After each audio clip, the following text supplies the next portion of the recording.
بسم اللہ الرحمن الرحیم۔ السلام علیکم پیارے دوستوں۔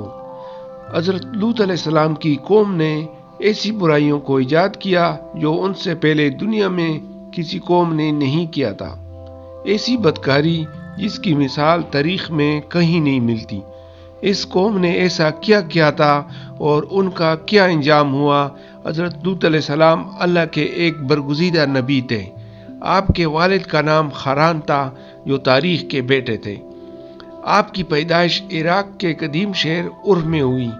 اس شہر میں حضرت ابراہیم علیہ السلام کا مسکن تھا۔ دراصل لوط علیہ السلام کے والد حران حضرت ابراہیم علیہ السلام کے سگے بھائی تھے، یعنی حضرت لوط علیہ السلام حضرت ابراہیم کے بھتیجے تھے۔ چونکہ حضرت لوط علیہ السلام کے والد بچپن میں ہی انتقال کر گئے تھے، لہٰذا حضرت لوط علیہ السلام کو حضرت ابراہیم علیہ السلام نے بیٹا بنا کر پالا تھا۔ آپ حضرت ابراہیم علیہ السلام پر سب سے پہلے ایمان لانے والوں میں سے شامل ہیں۔ آپ حضرت ابراہیم علیہ السلام کے زمانے میں اہل سدوم کے رہنمائی کے لیے نبوت کے منصب پر فائز ہوئے۔ حضرت لوط کے بہت سارے معجزات ہیں۔ آپ جس وقت بارش کے لیے دعا کرتے تھے تو آسمان بادلوں سے بھر جاتا اور خوب بارش ہوتی تھی۔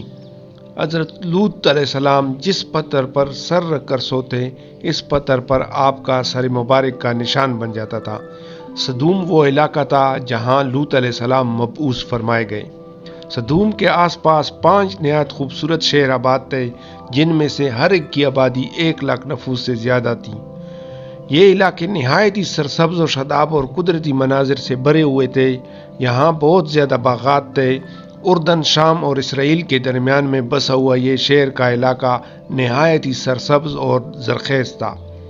وہاں طرح طرح کے میوہ، اناج، پھل بکثرت سے پیدا ہوتے تھے، اور یہی وجہ ہے کہ آس پاس کی بستیوں کے لوگ بھی اپنی معاشی اور غذائی ضروریات کے لیے ان بستیوں کی طرف آتے تھے۔ مگر یہ بات سدوم کے رہنے والوں کو بالکل پسند نہیں تھی۔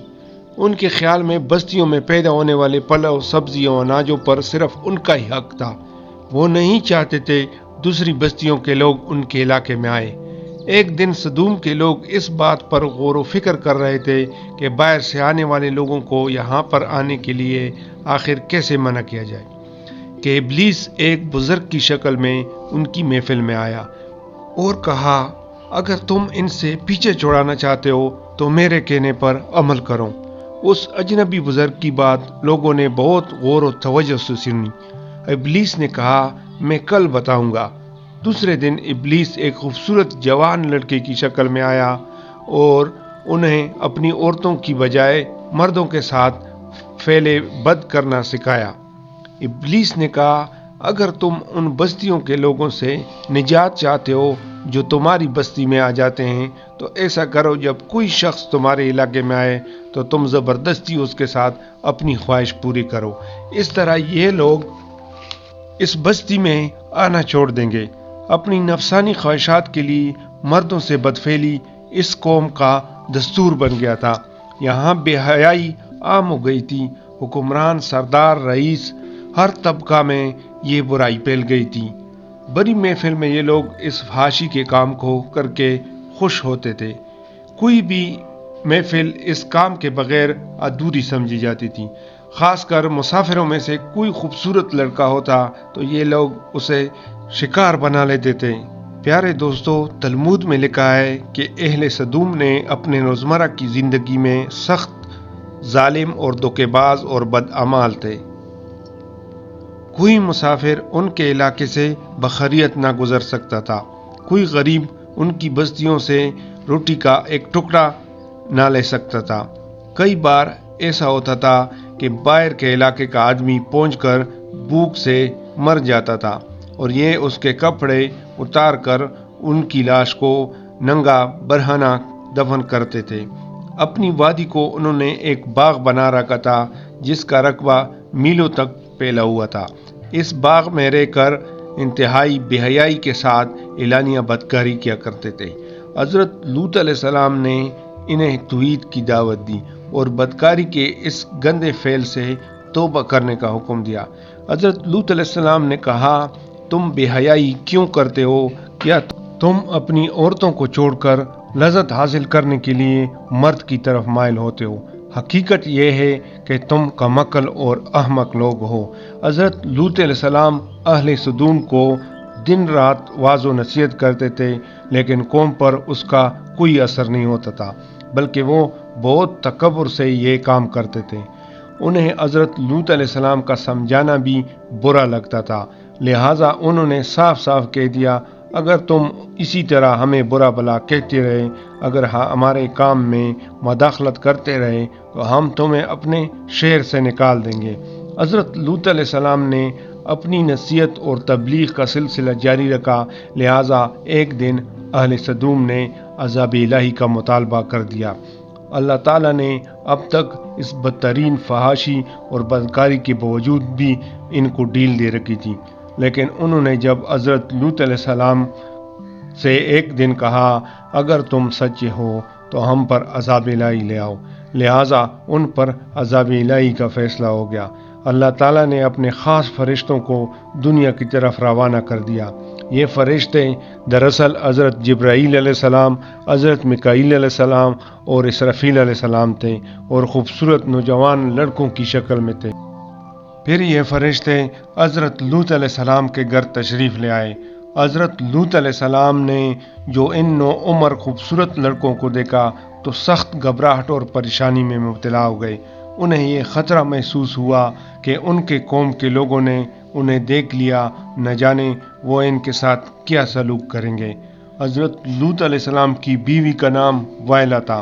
اس نے آپ پر ایمان نہیں لایا تھا اور وہ اصل میں منافقہ تھی، وہ کافروں کے ساتھ تھی، لہٰذا اس نے جا کر اہل سدوم کے لوگوں کو خبر دے دی کہ حضرت لوط علیہ السلام کے گھر نوجوان لڑکے مہمان ٹھہرے ہوئے ہیں۔ یہ سن کر بستی والے دوڑتے ہوئے حضرت لوط علیہ السلام کے گھر پہنچے۔ حضرت لوط علیہ السلام نے کہا، اے قوم، یہ جو میری قوم کی لڑکیاں ہیں یہ تمہارے لیے جائز اور پاک ہیں، اللہ تعالیٰ سے ڈرو اور مجھے میرے مہمانوں کے سامنے شرمندہ نہ کرو۔ کیا تم میں سے کوئی خوبصورت آدمی نہیں؟ حضرت لوط علیہ السلام کی بات سن کر وہ لوگ بولے کہ تم بخوبی واقف ہو کہ ہمیں تمہاری قوم کی بیٹیوں سے کوئی سروکار نہیں، اور جو ہماری اصل چاہت ہے اس سے تم بخوبی واقف ہو۔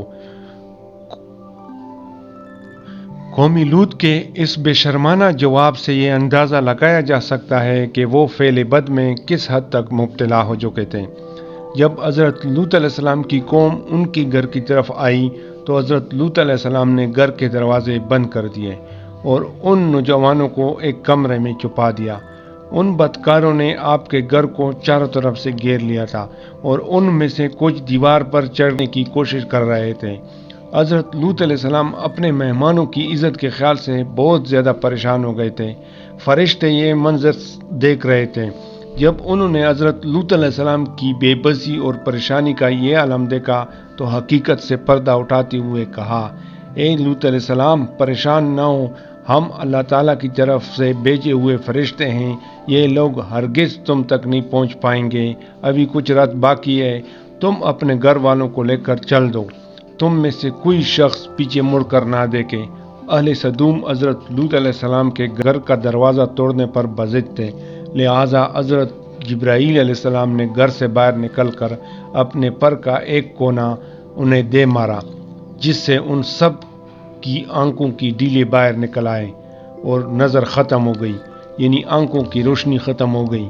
یہ خاص عذاب ان لوگوں کو پہنچا جو حضرت لوط علیہ السلام کے پاس بدنیتی سے آئے تھے۔ حضرت لوط علیہ السلام حقیقت جان کر مطمئن ہو گئے اور اپنے گھر والوں کے ساتھ رات ہی کو نکل کھڑے ہوئے، بیوی بھی ساتھ تھی۔ کچھ دور جا کر وہ واپس اپنے قوم کی طرف پلٹ گئی اور قوم کے ساتھ جہنم رسید ہو گئی۔ صبح کا آغاز ہوا تو اللہ پاک کے حکم سے حضرت جبرائیل علیہ السلام نے بستی کو اپنے پر سے اکاڑ دیا اور اپنے بازو پر رکھ کر آسمان پر چڑھ گئے، یہاں تک کہ آسمان والوں نے کتے کے بھونکنے اور مرغوں کے بولنے کی آوازیں سنی۔ پھر اس بستی کو زمین پر دے مارا، جس کے بعد ان پر پتھروں کی بارش ہوئی۔ ہر پتھر پر مرنے والے کا نام لکھا ہوا تھا۔ جب یہ پتھر ان کو لگتے تو ان کے سر پاش پاش ہو جاتے۔ صبح سویرے یہ شروع ہونے والا عذاب اشراق تک پوری بستی کو نیست و نابود کر چکا تھا۔ قوم لوط کی ان خوبصورت بستیوں کو اللہ پاک نے انتہائی بدبودار اور سیاہ جھیل میں تبدیل کر دیا، جس کے پانی سے رہتی دنیا تک کوئی فائدہ نہیں اٹھایا جا سکتا۔ سمندر کے اس خاص حصے میں کوئی جاندار، مچھلی، مینڈک وغیرہ زندہ نہیں رہ سکتے، اس لیے اسے ڈیڈ سی، بحر مردار کہا جاتا ہے، جو اسرائیل اور اردن کے درمیان واقع ہے۔ ماہرین آثار نے 10 سالوں کی تحقیق اور جستجو کے بعد تباہ شدہ اس شہر کو دریافت کیا تھا۔ تحقیقات سے پتہ چلا کہ اس میں زندگی بالکل ختم ہو چکی تھی۔ اس شہر کے راستے اور کنڈرات کو دیکھ کر اندازہ لگایا جا سکتا ہے کہ جب یہ شہر تباہ ہوا تو اس وقت لوگ روزمرہ کے معمولات کے مقاموں میں مشغول تھے اور یہاں زندگی اچانک ختم ہو گئی تھی۔ اہل سدوم، جنہیں پتھر بنا دیا گیا تھا، ان کے بت ابھی تک بحر مردار کے پاس موجود ہے، جو تا قیامت لوگوں کے لیے عبرت ہے۔ حضرت ابن عباس رضی اللہ تعالیٰ عنہ سے روایت ہے کہ رسول اللہ صلی اللہ علیہ وآلہ وسلم نے فرمایا کہ اس شخص پر اللہ پاک کی لعنت ہو جو قوم لوط والا عمل کرے۔ دوستو، اس طرح کی خوبصورت اور سبق آموز اور حقیقت پر مبنی ویڈیوز دیکھنے کے لیے ہمارے اس چینل کو ضرور سبسکرائب، لائک اور گھنٹی کے بٹن کو دبائیں۔ جزاک اللہ۔ اللہ پاک مجھے اور آپ سب مسلمانوں کو اپنے حفظ و امان میں رکھیں اور گناہوں سے بچنے کی توفیق عطا فرمائیں۔ آمین۔ اللہ حافظ۔